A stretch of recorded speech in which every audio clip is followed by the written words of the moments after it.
Bonjour à vous tous, bienvenue à ce webinaire. Notre sujet pour aujourd'hui est sur Covid-19, quel impact sur la profession d'avocat. Une petite introduction à propos de l'Institut canadien d'expertise en droit international, CIFILE. L'Institut canadien d'expertise en droit international, CIFILE, est un institut indépendant, non politique et privé, qui travaille avec des groupes d'avocats internationaux et d'experts scientifiques du monde entier pour promouvoir la mise en œuvre du droit national et international.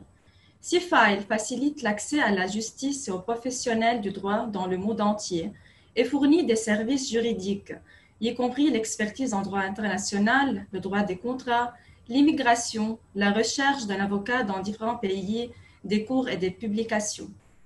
Le CIFILE fournit des expertises techniques en droit international pour les secteurs privés, au gouvernement et aux organisations au niveau national et international pour trouver des solutions pratiques à leurs problèmes juridiques.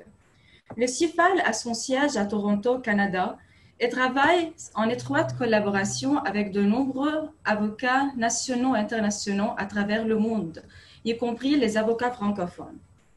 Finalement, comme vous le savez bien sûr, le Canada est l'un des pays les plus accueillants du monde pour les immigrants.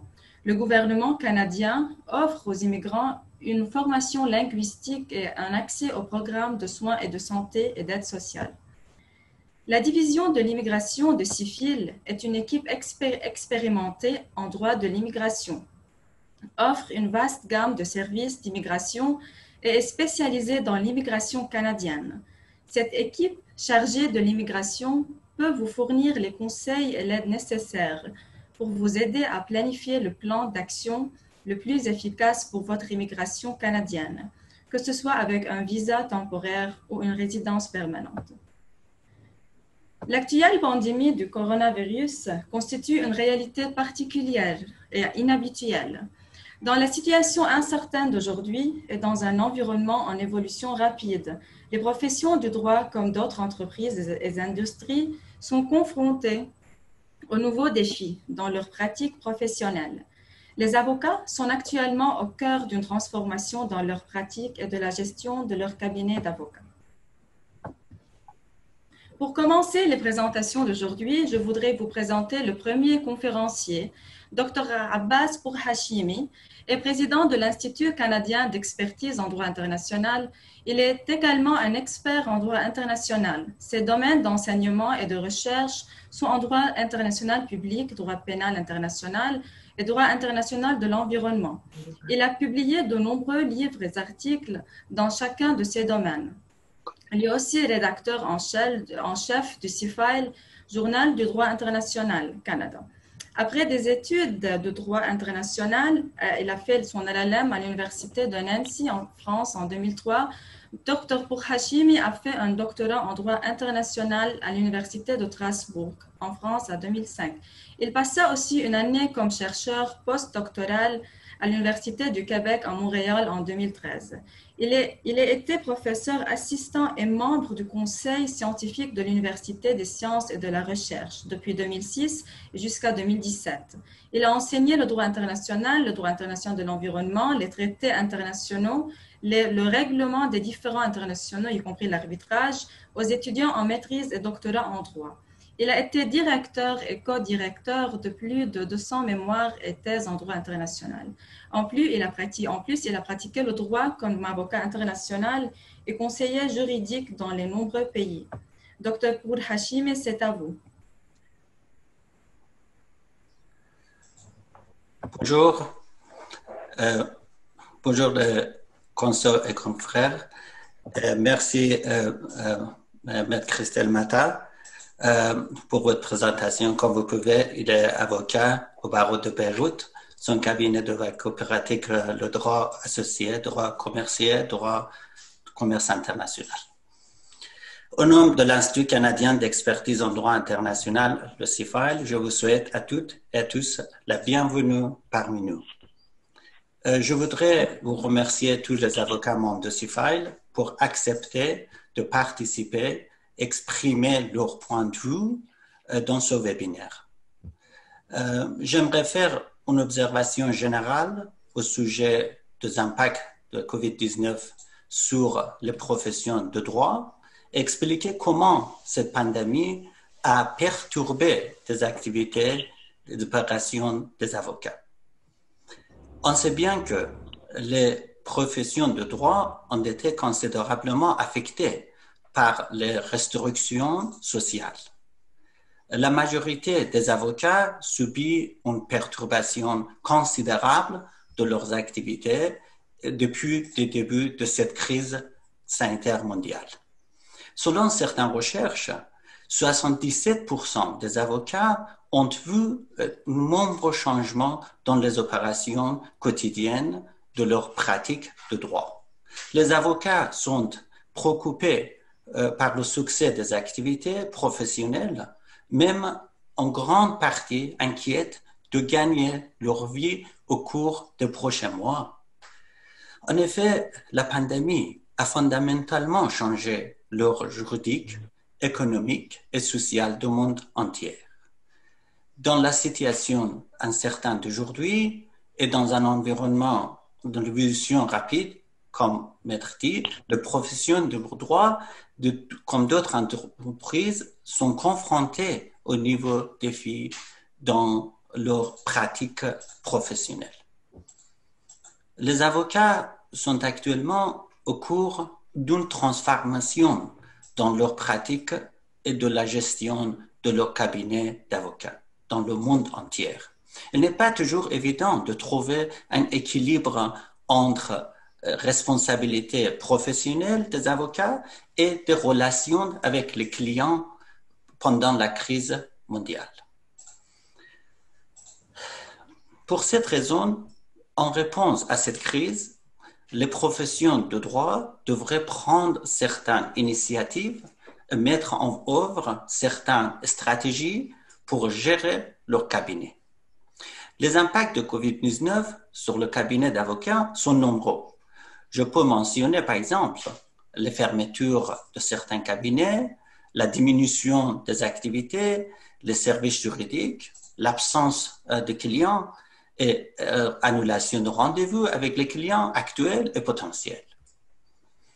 L'une des solutions pour résoudre ce problème dans la situation actuelle est de coopérer avec d'autres avocats et développer ce réseau pour trouver de nouveaux clients. Autrement dit, essayer de trouver de nouveaux clients sur le marché national et international. La deuxième solution consiste à créer les options à moins coûteux pour les clients potentiels. Il est clair que la crise économique de la pandémie conduit à la limitation des dépenses de clients potentiels qui n'ont pas envie de dépenser l'argent pour le service juridique. Alors, il est important de proposer des honoraires plus bas et attractifs. Autre solution dans cette situation est d'avoir l'assurance professionnelle.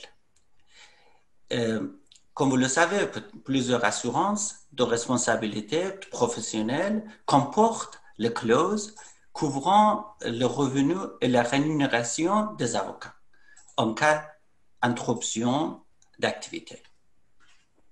La situation actuelle reflète de la demande croissante de la justice selon laquelle les avocats doivent avoir une stratégie pour aider leurs clients à résoudre leurs problèmes découlant de la COVID-19. Parmi les autres services, les cabinets d'avocats seront demandés d'aider les entreprises à résoudre leurs nouveaux litiges causés par le COVID-19, tels que la violation des accords partenariats, rupture de contrat dans une entreprise, par exemple.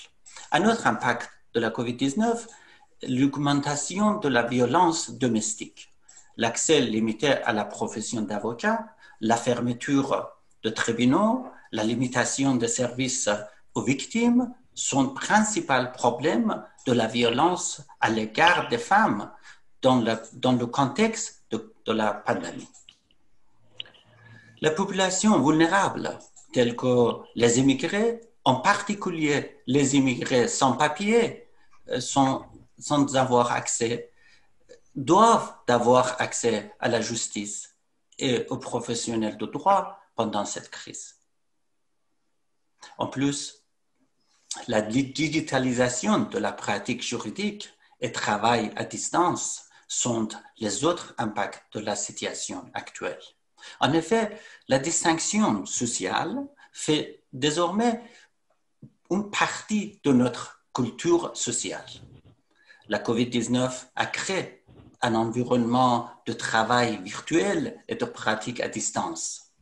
Les fermetures temporaires des tribunaux, des cabinets d'avocats conduisent à la nécessité d'utiles technologies, à l'ajustement numérique rapide pour accepter les nouvelles technologies dans la pratique juridique professionnelle.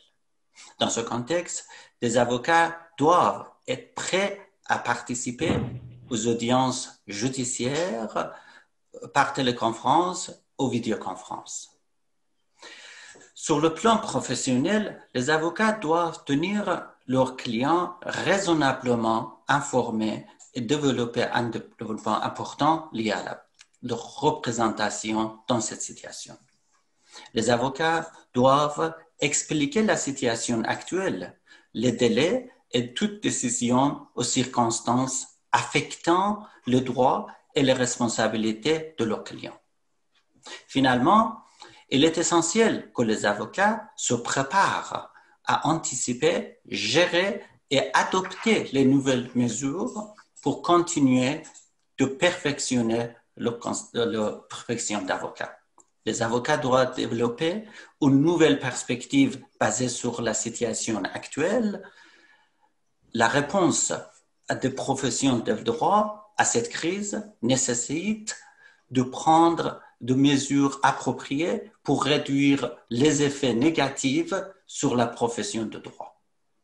Elle oblige les avocats de prendre des mesures de protéger des activités professionnelles, à fournir des services juridiques appropriés et abordables à leurs clients. Merci pour écouter ma présentation. Maître Christelle Mata, c'est à vous. Merci, docteur. Maintenant, je voudrais vous présenter Maître Benatal Toufik. Maître Toufik est avocat algérien inscrit au barreau d'Alger depuis novembre 2002 à ce jour. Il va nous parler sur le Covid-19, un défi à soulever. Maître Toufik, c'est à vous.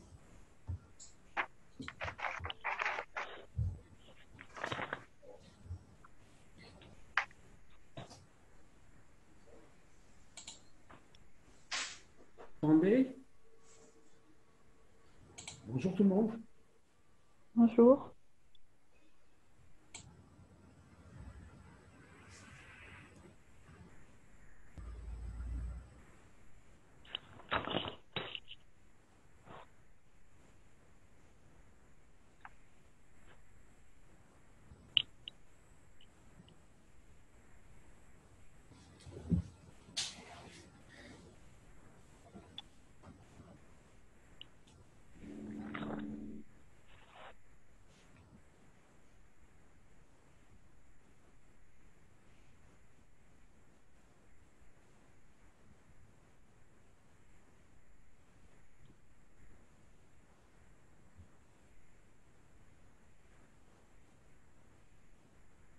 Bonjour.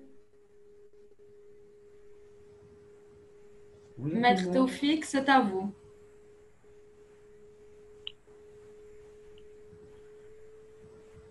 Bonjour tout le monde. Je pense que j'ai un problème. Oui, vous m'entendiez? Oui, Oui. bonjour. Je pense que j'ai un problème de connexion. Vous m'entendez là? Maintenant, oui, très bien. Ah, très bien. Ben, bonjour tout le monde. Bonjour mes consoeurs et confrères. Ben, comme vous voyez, là, ça commence par un problème de connexion.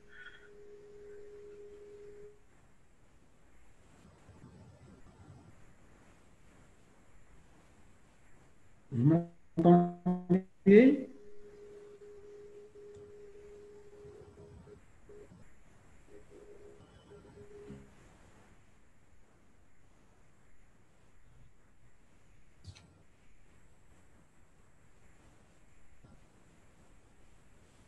il ne faut pas nous concurrencer en matière de problèmes de connexion, n'est-ce pas, Maître Mata?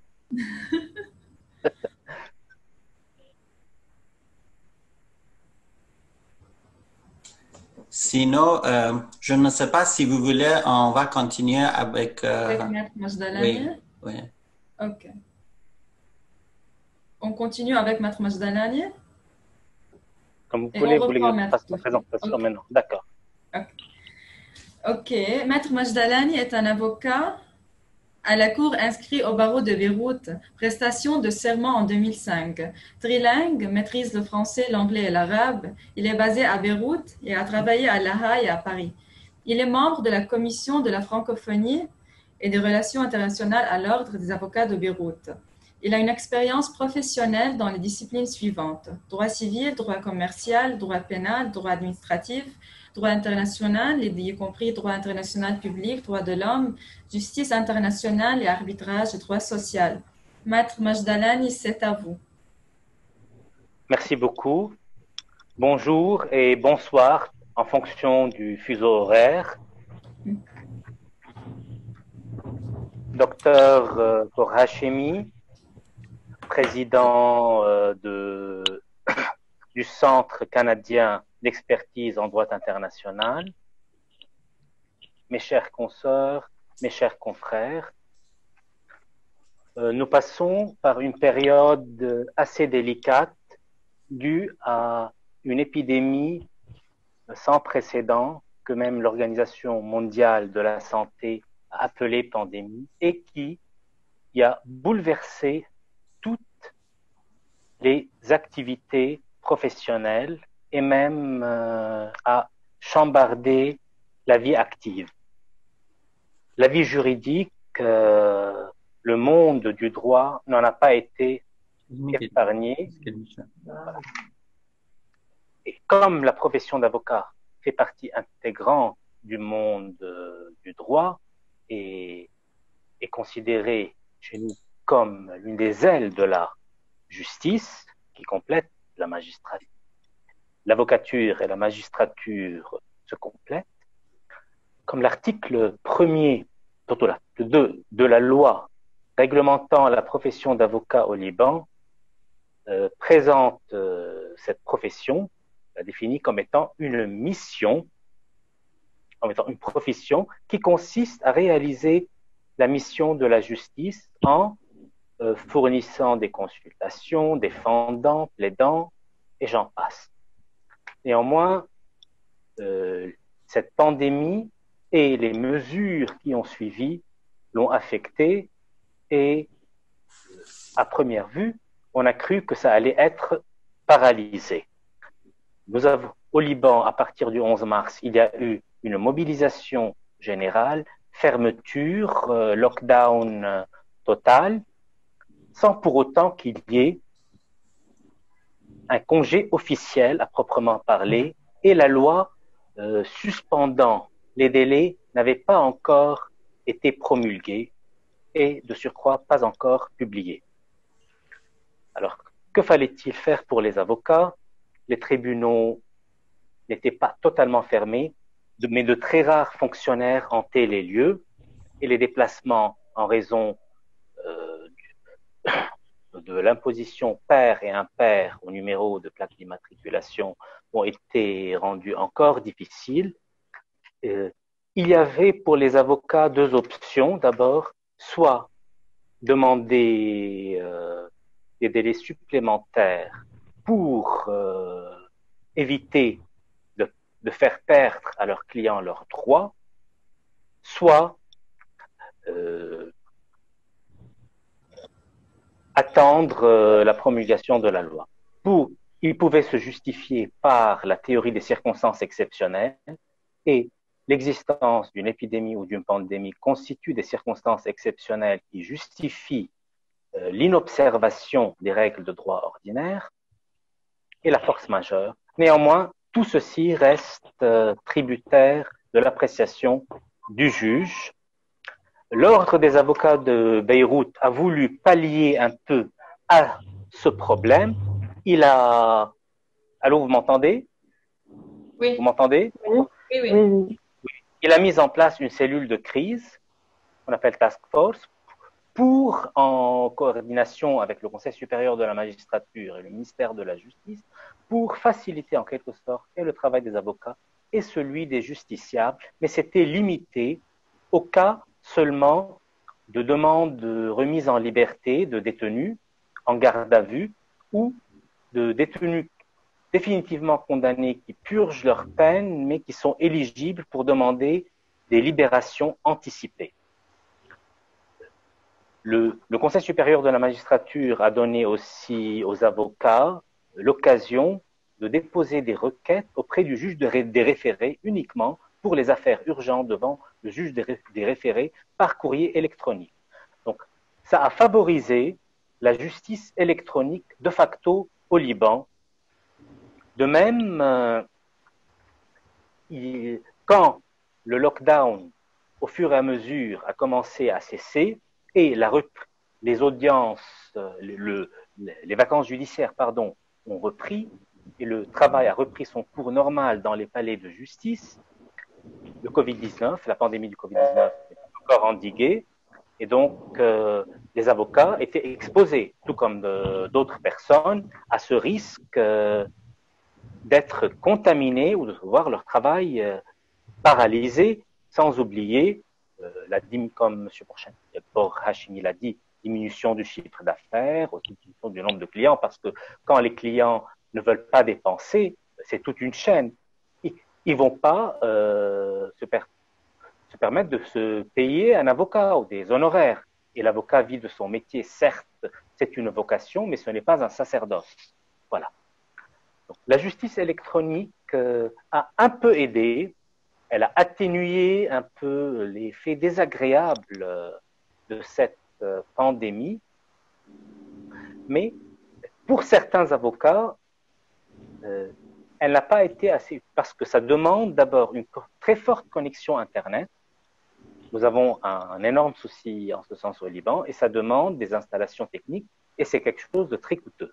La justice électronique, ça a été uniquement pour, comme je l'ai dit, les cas d'urgence, les cas de violence domestique, les cas de remise d'un enfant, en matière de garde d'enfant.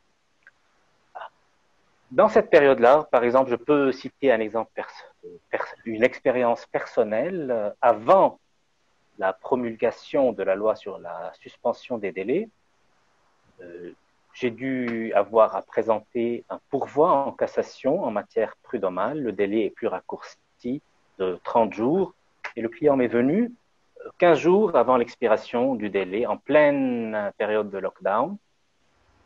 Je n'ai pas pris le risque, j'ai été au palais de justice et j'ai déposé ce pourvoi. La loi du 14 mai 2020, la loi 160, a beaucoup aidé, a beaucoup facilité la tâche des avocats et des justiciables en suspendant les délais, d'abord jusqu'au 30 juillet et ensuite par la loi 185 du 19 août jusqu'au 31 décembre. Donc aujourd'hui au Liban, les délais de forclusion, les délais légaux, les délais administratifs qui sont prévus par un texte de loi sont suspendus, y compris aussi les délais de prescription, sauf en matière pénale. Il y a de très rares exceptions concernant la garde de l'enfant, la pension alimentaire ou les délais laissés à l'appréciation unique du juge ou de l'administration que eux-mêmes octroient. Donc, cette loi sur la suspension des délais a permis aux justiciables, et bien de surcroît à leurs avocats, d'éviter les effets négatifs de la pandémie de Covid-19 sur leurs droits. Bien sûr, il y a des créanciers qui ne sont pas contents, mais les débiteurs sont très contents. Voilà. Tout récemment, après la reprise des audiences, le Conseil supérieur de la magistrature a décidé qu'il n'y aura pas des audiences qu'exceptionnellement, juste pour les plaidoiries, il y aura échange d'écriture au greffe entre les avocats. Néanmoins, il faut toujours qu'il y ait un huissier qui vienne pour notifier l'avocat à son cabinet. Il n'y a pas encore une voie de notification électronique instaurée au Liban. Ça a besoin d'ailleurs d'un texte de loi. Et j'aimerais aussi attaquer un autre souci, le souci des déplacements encore des détenus et des avocats dans les tribunaux. Tout récemment, il y a eu certaines régions qui ont été très contaminées et l'État a décidé leur fermeture, de les placer en zone rouge. Il y a des avocats qui habitent dans ces régions-là, il y en a qui n'habitent pas. Alors, on a décidé que ceux qui ne peuvent pas se déplacer doivent avertir par téléphone, soit le greffier, soit le juge, et l'excuse sera acceptée.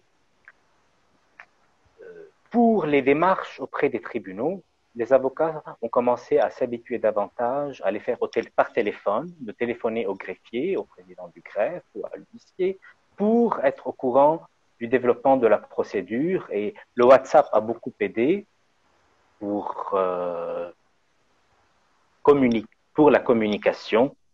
Tout ceci afin d'éviter les déplacements physiques et donc le risque de contamination vu qu'il pourrait y avoir un grand nombre au palais de justice.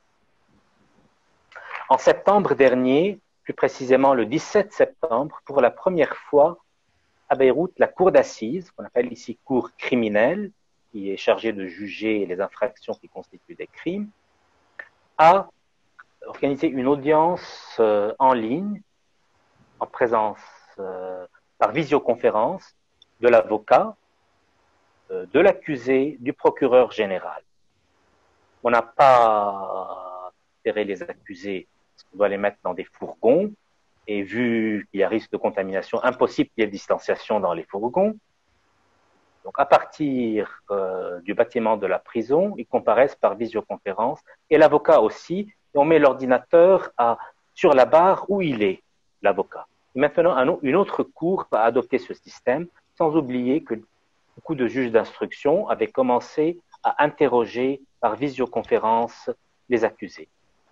Ceci connaît certains enjeux parce que pas tous les avocats, notamment les anciens, ont accès à cette technologie.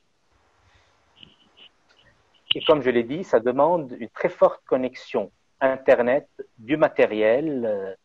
Le pays connaît une certaine crise économique due à la flambée du dollar et à la rétention de l'argent des épargnants dans les banques. Il n'est pas assez facile de se procurer ce genre de matériel à l'heure actuelle. Comme M. Hachimi avait parlé il faut qu'il y ait quand même des sessions de formation sur ceci et prendre des mesures appropriées. En effet, il faut peut-être habituer davantage les avocats au travail à distance, au travail électronique pour pouvoir faciliter leurs tâches, pour que leur travail ne soit pas paralysé, pour aussi éviter de faire perdre aux clients leurs droits ou de leur faire prévaloir leurs droits qui sont urgents et qui ne peuvent pas attendre. Le dernier point que j'aimerais attaquer, aussi pour les avocats, les élections ordinales. Aujourd'hui même, nous avons eu un arrêt de la Cour d'appel de Beyrouth, la 11e chambre civile, qui a invalidé une décision prise par le Conseil de l'ordre de rejeter la candidature d'une avocate parce qu'elle était présentée hors délai. Selon la loi, les candidatures doivent se présenter avant le 1er octobre précédant les élections au Conseil de l'ordre ou les élections du bâtonnat.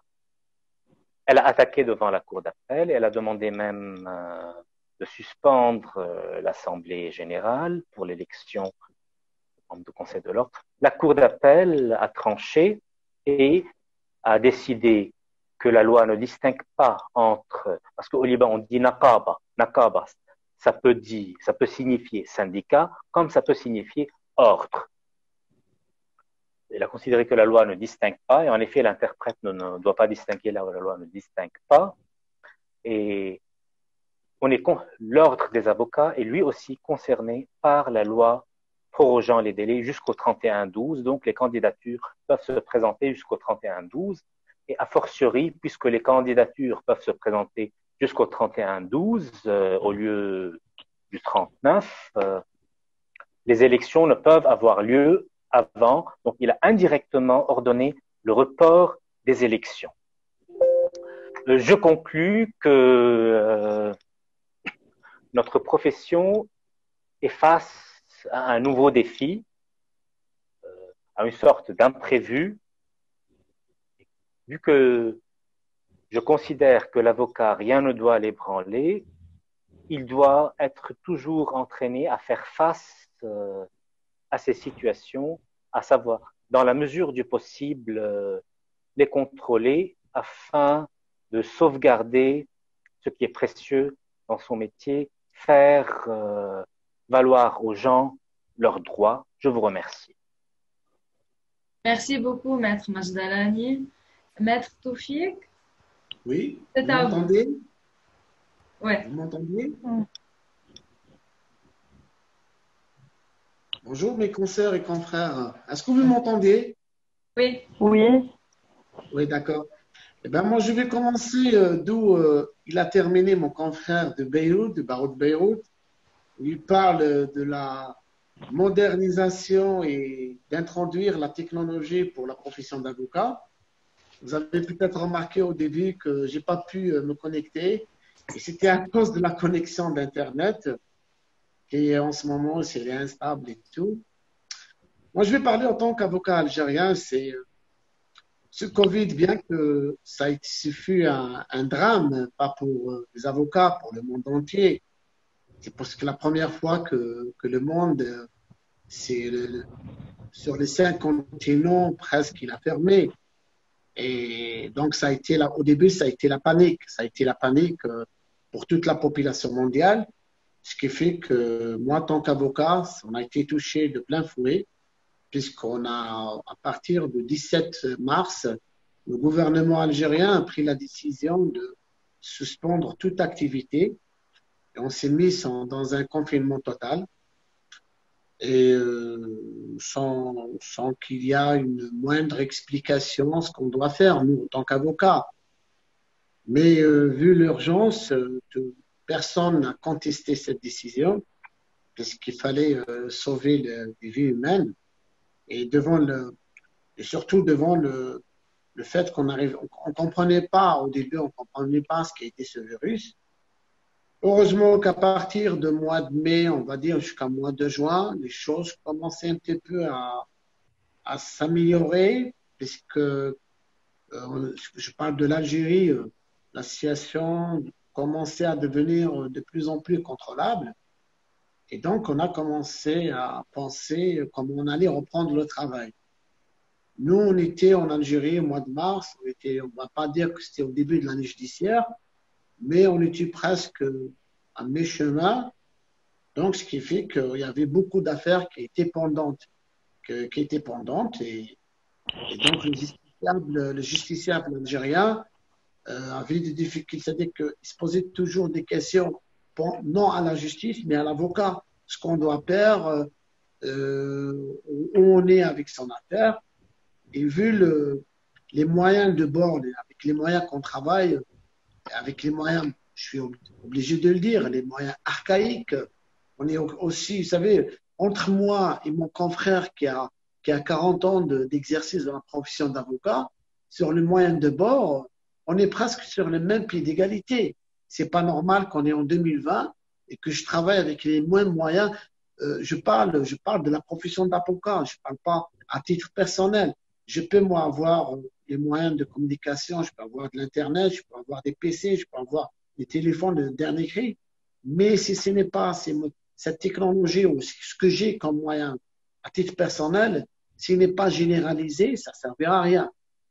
Donc, Donc, j'ai eu beaucoup de difficultés, puisque le client algérien, je ne sais pas si vous partagez, vous avez le même problème qu'ailleurs. Le client algérien n'a pas l'habitude de prendre contact avec l'avocat par Internet ou par les moyens de communication actuels, modernes.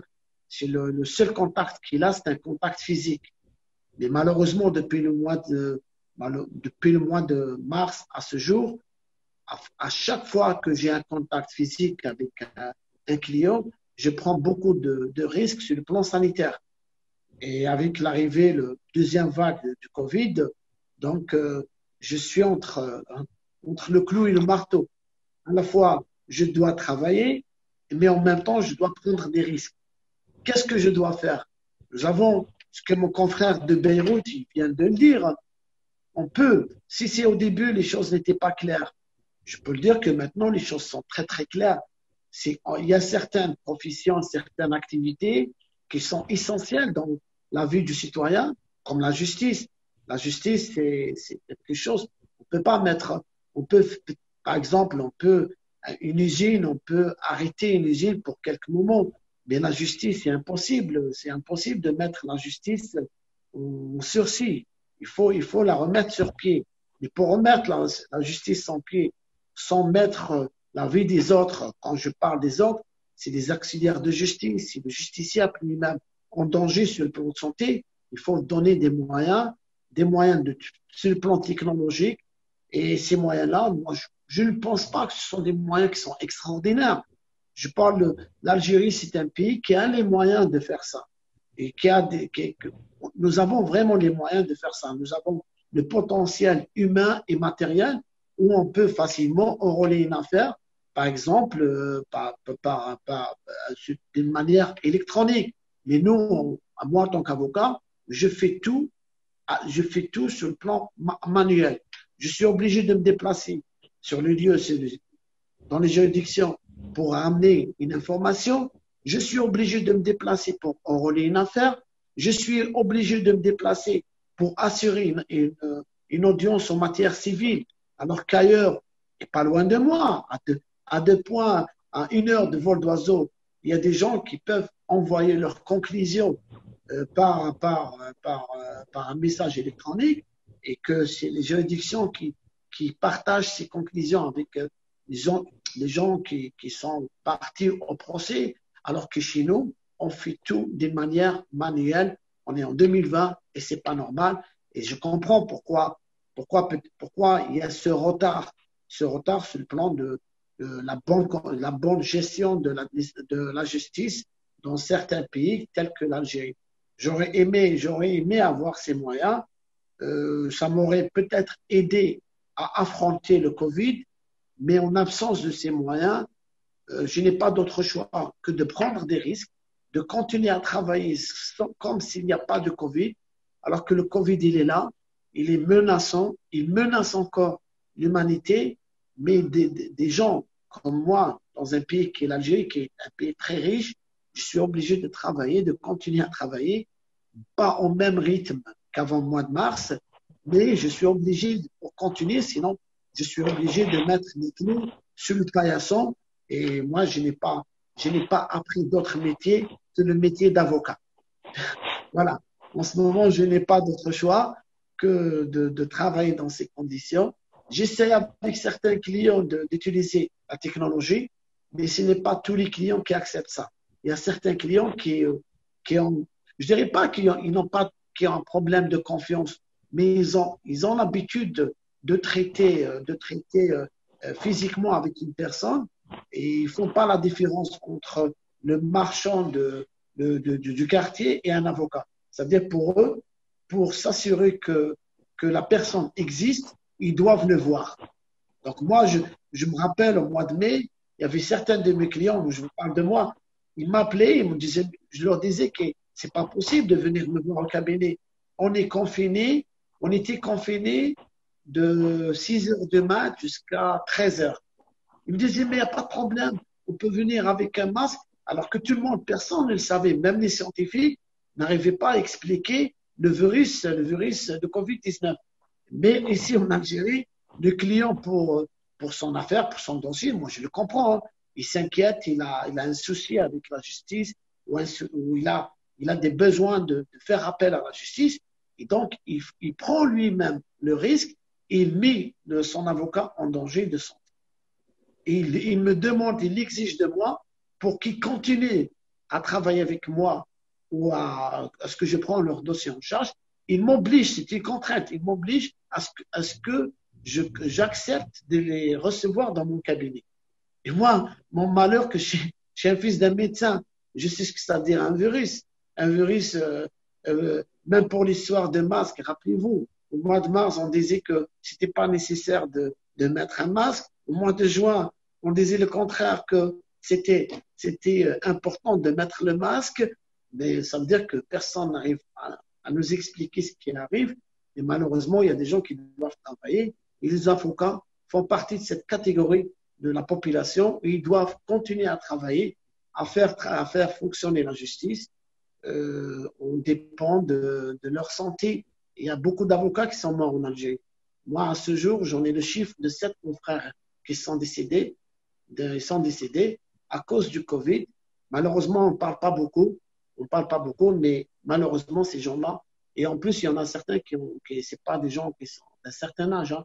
Moi, je connais des gens qui ont la quarantaine, la cinquantaine, et ils ont été atteints par le Covid, ils sont décédés.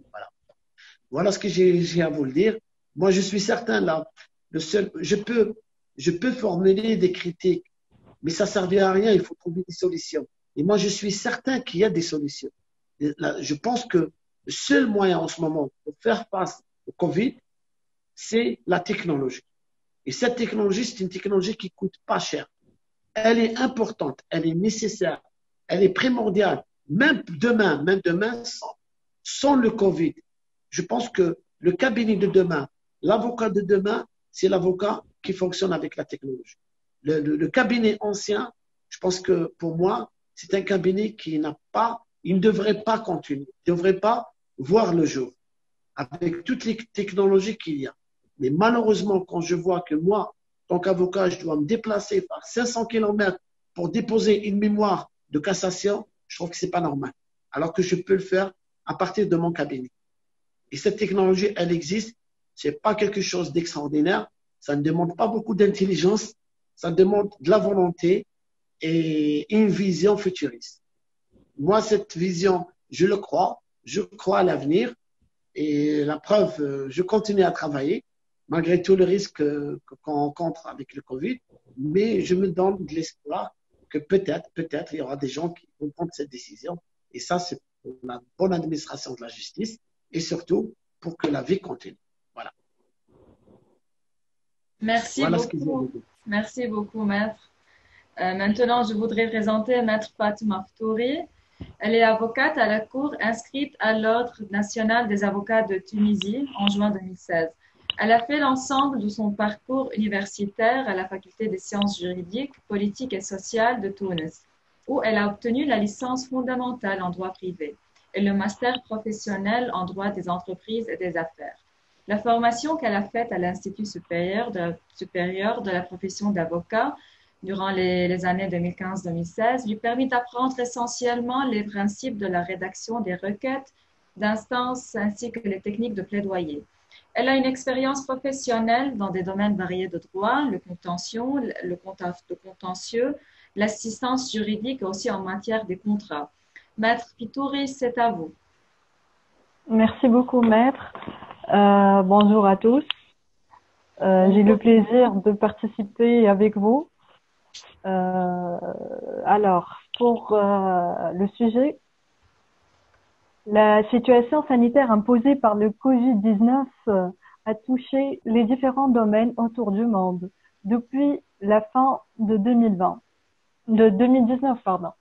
On parle d'une pandémie qui a causé une crise universelle. Donc, la Tunisie n'était pas à l'abri de tout ce qui se passe dans le monde.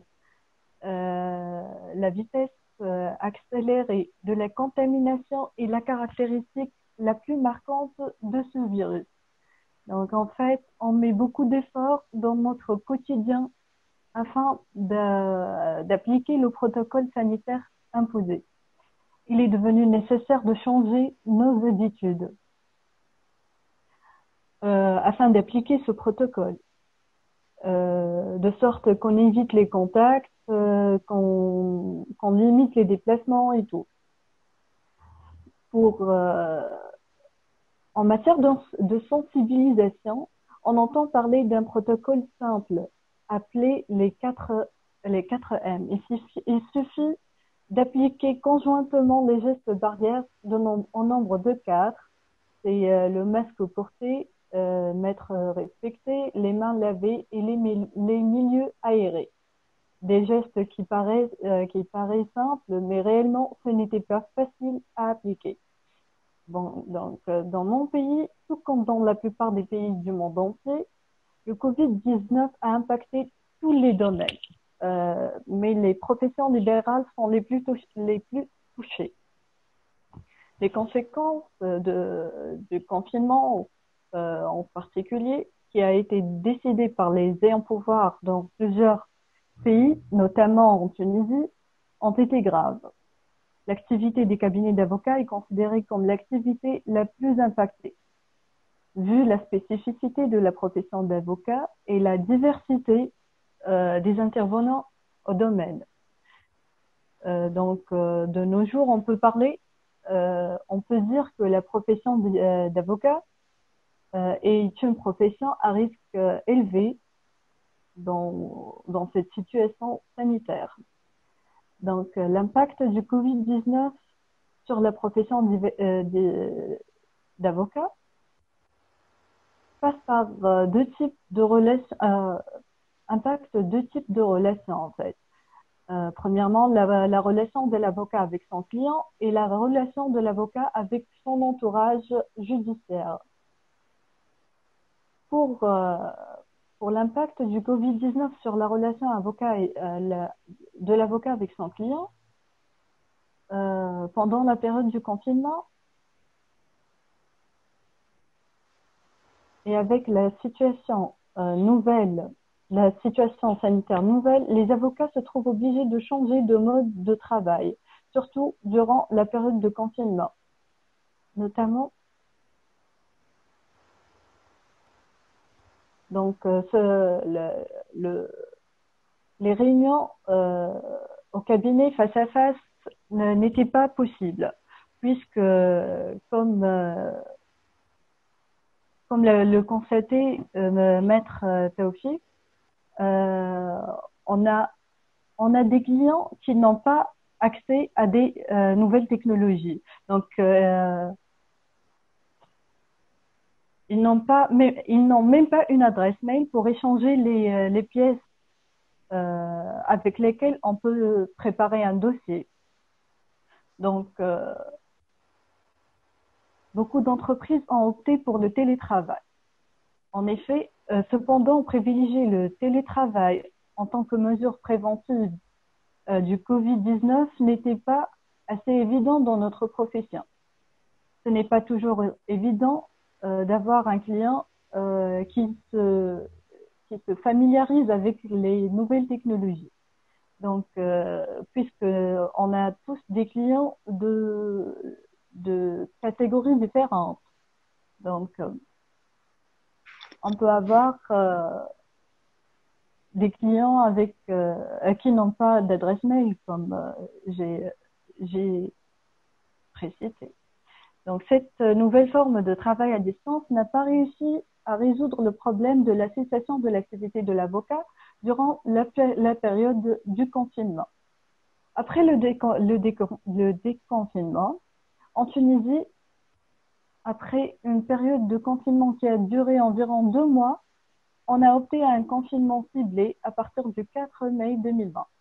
Donc, les professions libérales, dont la profession d'avocat, faisaient partie des domaines concernés par le déconfinement partiel.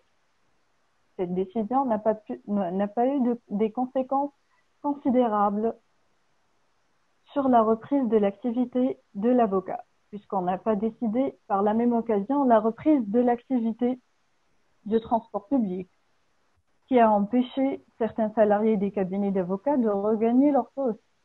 Donc, encore, il a été recommandé de limiter les rendez-vous clients au cabinet le maximum possible, de sorte que ne pas donner lieu qu'aux rendez-vous indispensables, tels que les rendez-vous de signature. Il a été recommandé aussi de faire un réaménagement des locaux pour permettre de libérer de l'espace pour la circulation des personnes et assurer la distanciation sociale. Cela n'était pas évident pour tout le monde, puisqu'il y a des petits cabinets, des petits locaux où on exerce la profession d'avocat. On n'a pas pu parler de reprise de l'activité qu'à partir de mois de juin 2020, avec le déconfinement général. Donc, la poursuite de l'activité de l'avocat nécessite l'intervention de plusieurs membres de la famille judiciaire, les magistrats, les greffiers des tribunaux, les huissiers de justice, ainsi que les agents des différentes administrations. Ce n'était pas possible de reprendre notre activité alors que ces intervenants étaient encore en confinement. Donc, c'est pour cette raison que la profession d'avocat a été lourdement impactée par la crise sanitaire. Même s'il a réussi à communiquer avec son client et à avoir les pièces dont il a besoin pour préparer son travail via les applications disponibles, un avocat va se trouver dans l'impossibilité de faire avancer son dossier auprès du tribunal pendant la période du confinement. C'est à partir de la cessation de l'activité judiciaire qu'on commence à penser à exécuter le projet de la numérisation de la justice et de mettre en œuvre les équipements nécessaires pour que ce projet voie le jour.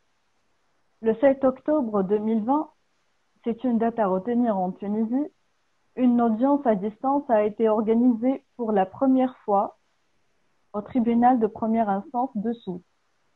Finalement, le Covid-19 a mis un grand défi. Comment trouver un équilibre entre la sécurité des différents intervenants du domaine judiciaire et la continuité de l'activité. Merci pour vous. Merci beaucoup, Maître Fitouri. Maintenant, je voudrais présenter Maître Adam Mokrani. Maître Mokrani est un avocat tuniso-algérien ayant une pratique africaine et maghrébine en droit des affaires. Sa spécialisation en droit des ressources naturelles et en gouvernance énergétique lui a permis de faire partie de l'équipe qui a révisé les modèles des contrats pétroliers tunisiens. Il est membre de l'Association algérienne de l'industrie du gaz, fondateur de Tunisia Energy Society et du groupe d'études sur les ressources naturelles et énergétiques en Tunisie. Adam est très impliqué dans la société civile. Il a intégré des organisations internationales comme le GCI et a créé des associations et des initiatives impliquées dans la lutte antiterroriste et la gouvernance locale. Il a mené des études avec des ONG sur la réforme sécuritaire et la lutte contre le blanchiment d'argent. Maître Mokrani, c'est à vous.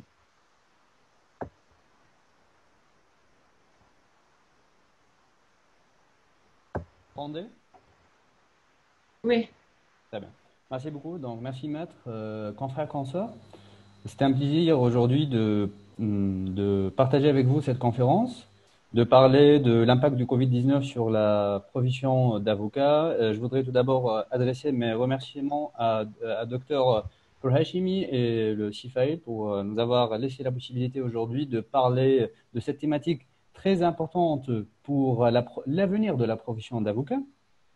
Avant de commencer, une petite pensée à notre confrère Elias Sezine, maître Elias Sezine qui nous a quittés. C'est un confrère barreau de Tunis qui nous a quittés la semaine dernière et il a succombé au Covid-19.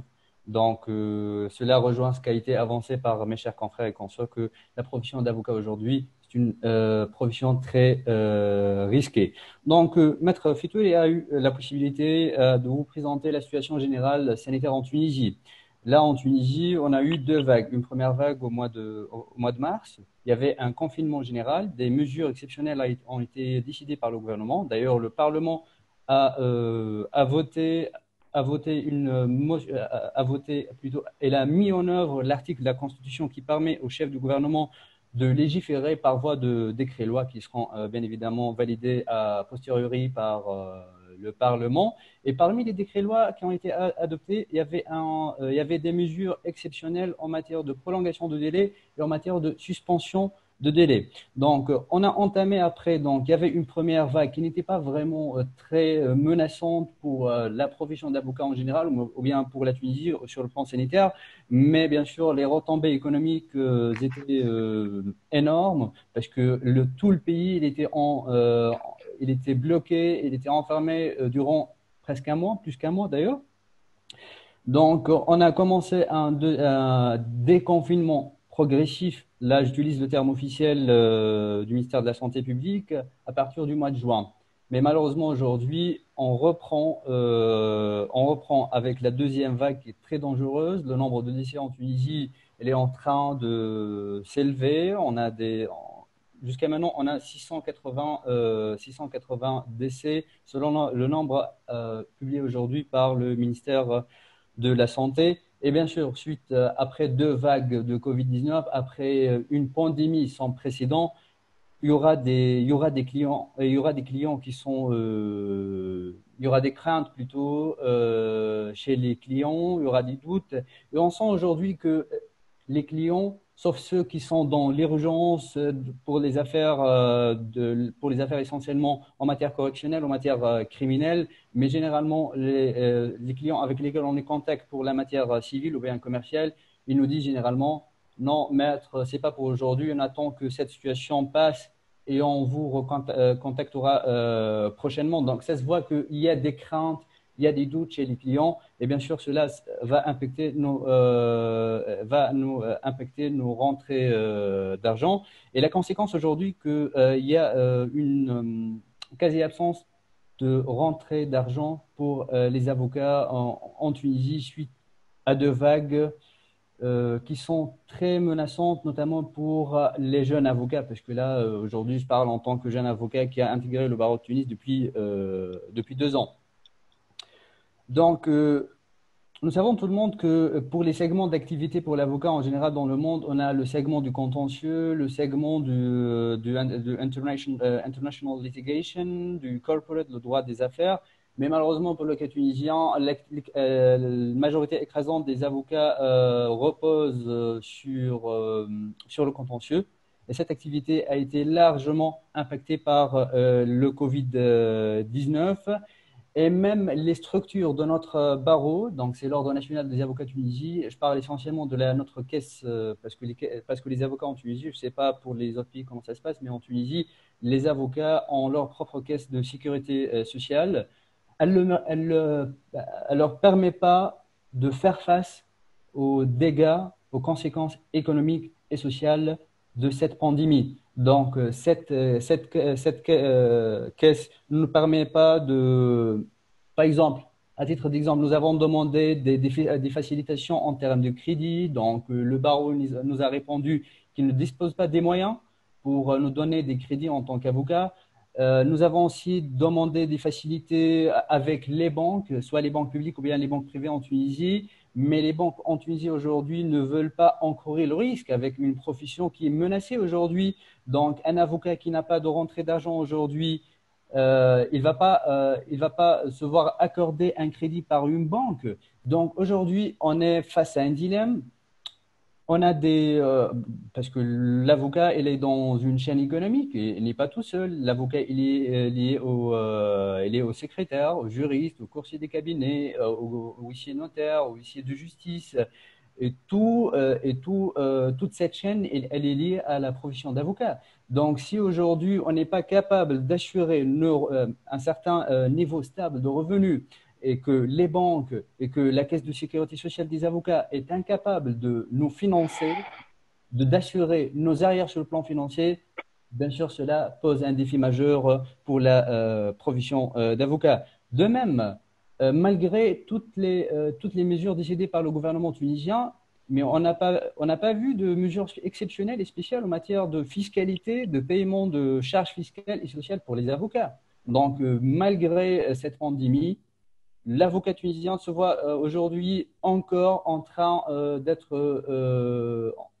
il est toujours tenu de payer ses charges sociales et fiscales. Pourtant, il est en chômage partiel. Alors que ce statut de chômage partiel, bien évidemment, en tant que profession libérale, ne sera pas accordé, reconnu à l'avocat. Donc, j'essaierai plutôt d'analyser, de détecter, d'identifier plutôt les causes et les raisons de cette situation. Pourquoi l'avocat en Tunisie aujourd'hui se voit dans cette situation précaire? Moi, je pense personnellement, cela est dû à une structure, à une organisation judiciaire, une organisation du barreau tunisien, de la profession d'avocat en Tunisie qui est un peu archaïque. Donc, c'est une organisation, c'est un mode de fonctionnement qui date toujours du XXe siècle. Le barreau tunisien n'est pas encore entré dans le XXIe siècle. On parlait tout à l'heure de la digitalisation de la profession d'avocat, on parlait de la justice électronique, mais nous, aujourd'hui, en Tunisie, je vais essayer d'emprunter plutôt le jargon des artistes. On aime bien, en tant qu'avocat en Tunisie, de jouer en solo. On n'a pas le sens de partenariat. Donc, en Tunisie, les avocats ne se regroupent pas dans des sociétés professionnelles, soit des sociétés civiles ou bien des sociétés commerciales. Chaque avocat, il a toujours, dès la finalisation de son stage, il a toujours tendance à ouvrir son propre cabinet. Un cabinet, généralement, ce sont des cabinets à un ou bien deux, au maximum trois avocats, sauf exception. Alors que toute la réglementation professionnelle en Tunisie nous permet de mettre en place, de constituer des sociétés professionnelles d'avocats. Donc, je pense qu'il faut moderniser notre vision pour cette profession. Il faut se mettre dans des groupes, il faut constituer des sociétés pour minimiser le risque. Parce que entre un avocat qui est tout seul, qui a des charges sociales et fiscales, et un avocat qui partage une société avec des confrères, des consoeurs, certainement le risque il sera inférieur. Je parlais aussi de développement de l'activité. Là, j'ai l'impression qu'en tant qu'avocat en Tunisie, on gère le quotidien. Qu'est-ce que je veux dire par gérer la gestion du quotidien? Ça veut dire on fait généralement que du contentieux. Et le jour où les tribunaux sont fermés et le jour où on a une pandémie, on observe plutôt un arrêt presque total de notre activité. Alors que la profession de l'avocat dans le monde, elle a évolué. Aujourd'hui, on n'est plus dans la logique, dans la conception d'un avocat plaideur, un avocat défenseur dans les salles, dans les audiences, dans les cours et les tribunaux. Mais on parle d'un avocat plaideur, mais on parle aussi d'un avocat accompagnateur des entreprises. Là aujourd'hui, l'avocat pourrait avoir des conventions avec les sociétés, pourrait accompagner les entreprises, pourrait accompagner les startups. Il a tous les atouts pour faire évoluer son activité. Même l'avocat, je parle toujours de l'exemple tunisien, selon le décret-loi réglementant la profession, il a la possibilité d'intervenir en tant qu'arbitre, en tant que médiateur, en tant que conciliateur. Mais je trouve toujours que ces dispositions professionnelles sont toujours inobservées par les confrères et les consoeurs. On a toujours cherché la facilité du contentieux. On veut pas, en tant qu'avocat, fournir plus d'affaires en explorant de nouveaux domaines qui nous protégeront face à des menaces comme la pandémie Covid-19. Je voudrais aussi mettre l'accent sur la digitalisation pour l'avocat et pour la justice.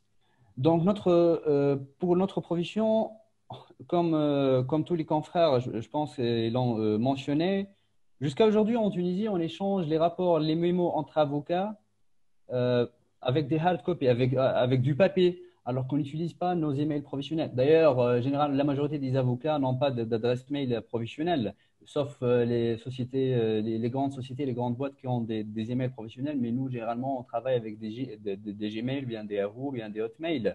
Donc, cela, bien sûr, pose obstacle à la signature électronique. Si on voudrait développer la profession d'avocat vers plus de digitalisation, il faudrait tout d'abord créer des sites web, avoir des adresses mail professionnelles pour appliquer les protocoles de signature électronique. Si on voudrait échanger électroniquement et à distance des mémos et des rapports entre les avocats.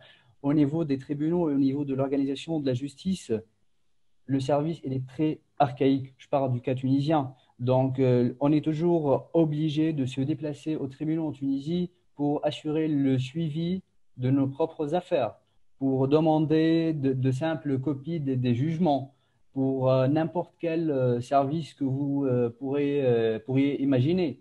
Alors que, bien sûr, comme Maître Taoufir vient de l'évoquer, il suffit par une simple plateforme avec une coordination entre notre ordre national, bien le barreau de pays, et avec le ministère de la Justice et le Conseil supérieur de la magistrature, de créer une plateforme d'échange entre les chambres, entre les magistrats et entre les avocats. Donc, dans le cas d'une pandémie, dans le cas du Covid-19, dans le cas d'un risque sanitaire menaçant, je ne vois pas l'intérêt de se déplacer à un tribunal si on dispose des plateformes capables de nous donner la possibilité, de nous accorder la possibilité d'échanger même avec les tribunaux par voie électronique. Mais aujourd'hui, par des efforts personnels, certains confrères en Tunisie ont commencé à échanger, à mettre en œuvre des articles qui n'étaient pas applicables dans le Code de procédure civile en Tunisie.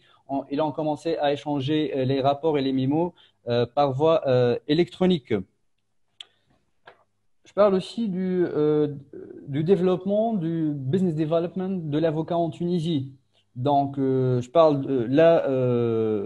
me rappelle de l'exemple, je fais référence plutôt à l'exemple français. Les avocats en France actuellement, ils font de l'outsourcing, ils font appel à des legal tech, etc. Mais nous, en Tunisie, on est toujours loin de ce modèle. Donc, l'avocat en Tunisie, en termes de documents, en termes de sous-traitance, il ne fait pas appel à des sous-traitants. D'ailleurs, le concept de legal tech, il est toujours contesté par nos confrères et nos consoeurs.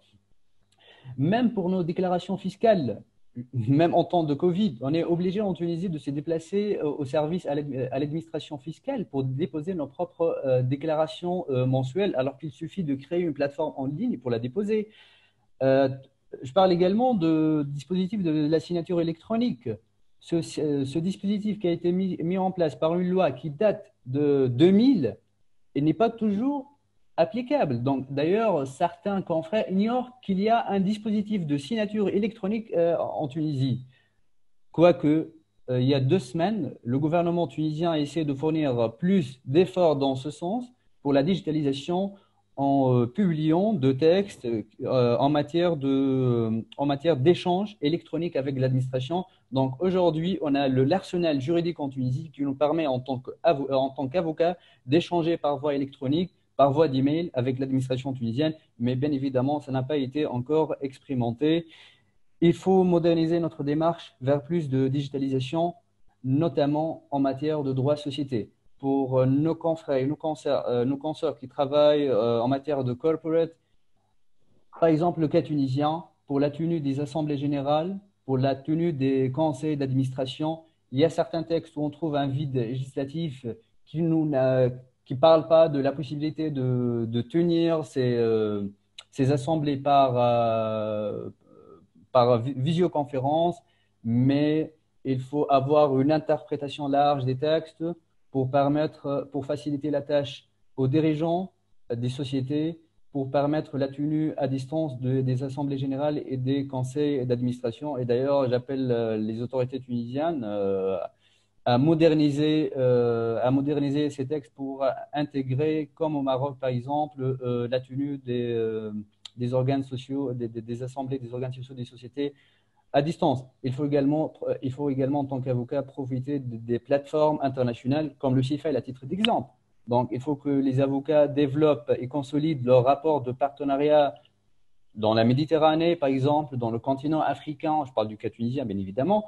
Donc, car l'avenir la profession d'avocat réside dans cette transfrontalité. Ça veut dire donc l'avocat aujourd'hui, il doit viser au-delà de ses frontières nationales, il doit consolider ses liens de partenariat avec ses confrères.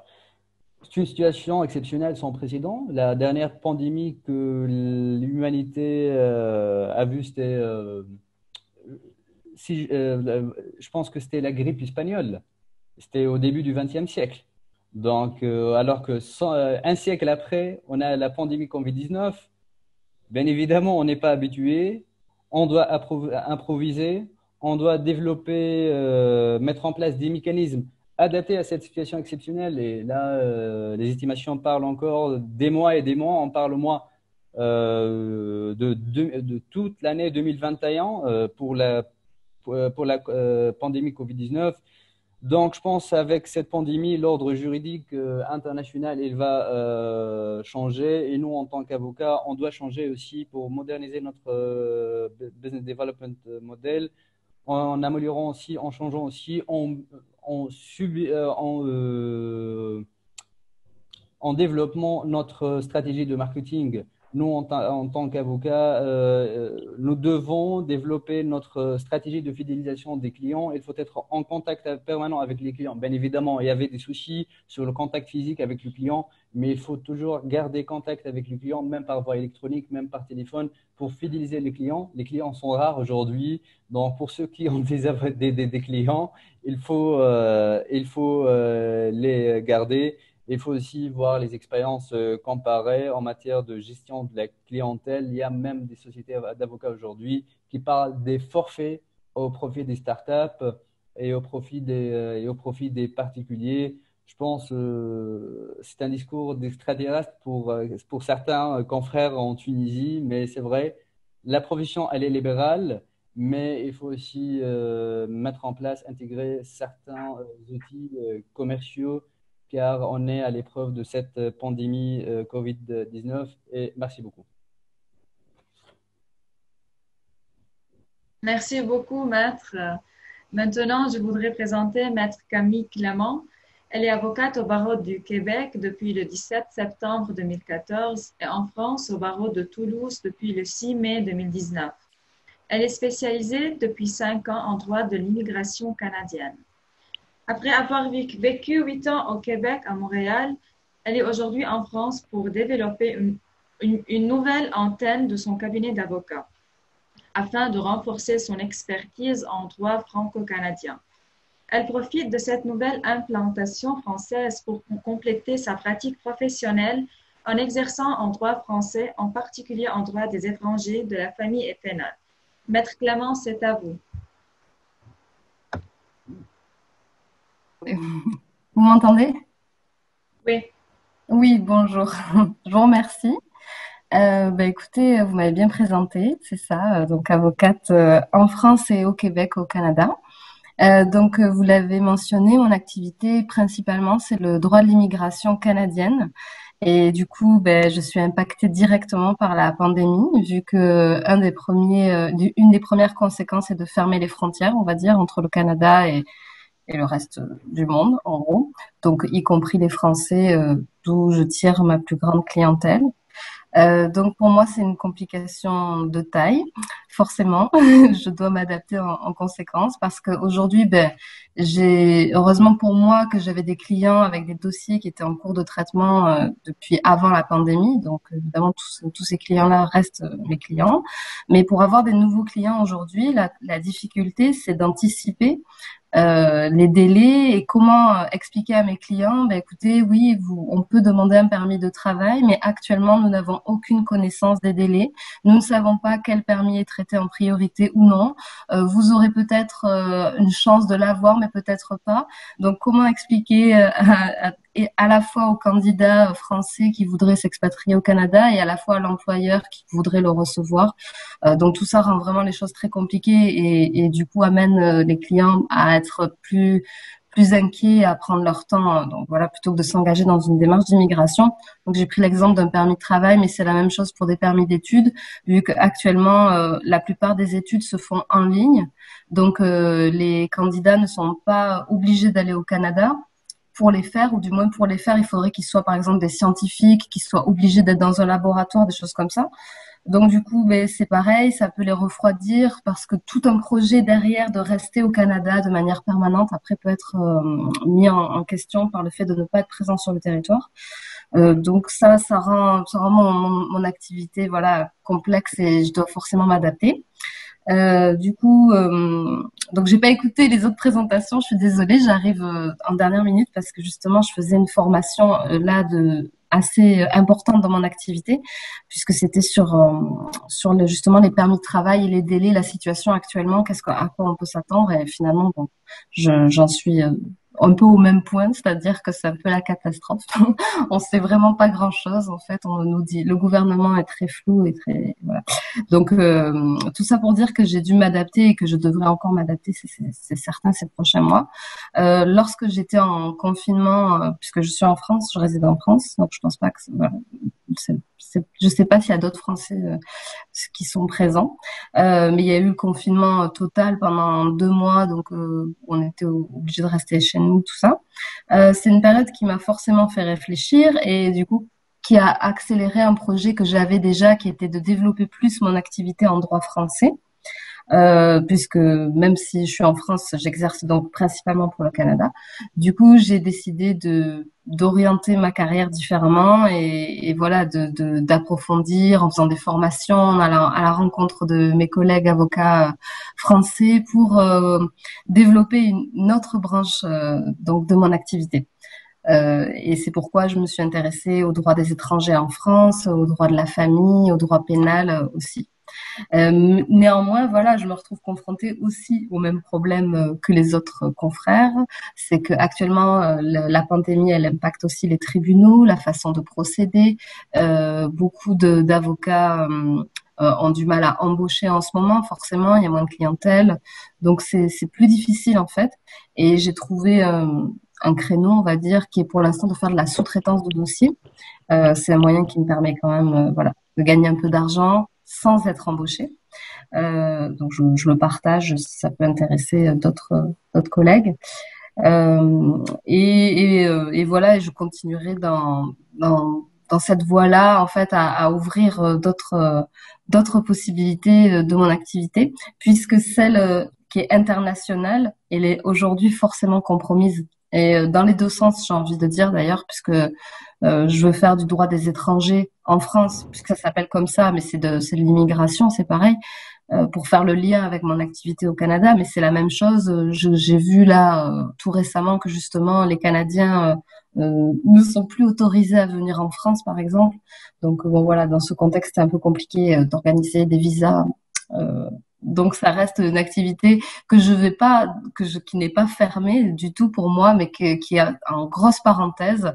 Et dans mon esprit, je ne vois pas les choses, je ne vois pas comment là actuellement faire des nouveaux visas pour des personnes extérieures au Canada avant 2021. Juin 2021, je pars sur ce qu'a dit Monsieur Macron, qui est que actuellement en France, c'est jusqu'à l'été 2021 qu'il y aura des règles de sécurité sanitaire, et donc à mon avis, voilà, jusqu'à juin 2021, il se passera pas grand-chose à ce niveau-là. Donc pas le choix que de se reconvertir ailleurs. Voilà. Donc je sais pas si vous avez des questions par exemple sur ce que je viens de dire ou pas. Moi, sinon, de ce que je pourrais rajouter, c'est que, en gros, heureusement aussi qu'il y a des aides de notre barreau, que sinon, sans ça, ça aurait été vraiment compliqué pendant le confinement, puisqu'en tant que profession libérale, on a droit à rien, donc on n'a pas droit au chômage. C'est quand même compliqué. Donc, heureusement que le barreau a été un soutien efficace, j'ai trouvé, et ça m'a fait plaisir, moi personnellement, je sais pas vous, mais de me sentir faire partie quand même d'un ordre, en France en tout cas assez important, où il y a quand même de la solidarité. Voilà. Merci beaucoup, Maître Clément. Au nom de l'Institut canadien d'expertise en droit international, je voudrais vous remercier toutes et tous pour votre active participation. Merci beaucoup. Merci à vous. Merci beaucoup. Merci. Merci, au revoir. Au revoir. Au Merci. revoir. Au Au revoir. revoir, à une prochaine. Au revoir.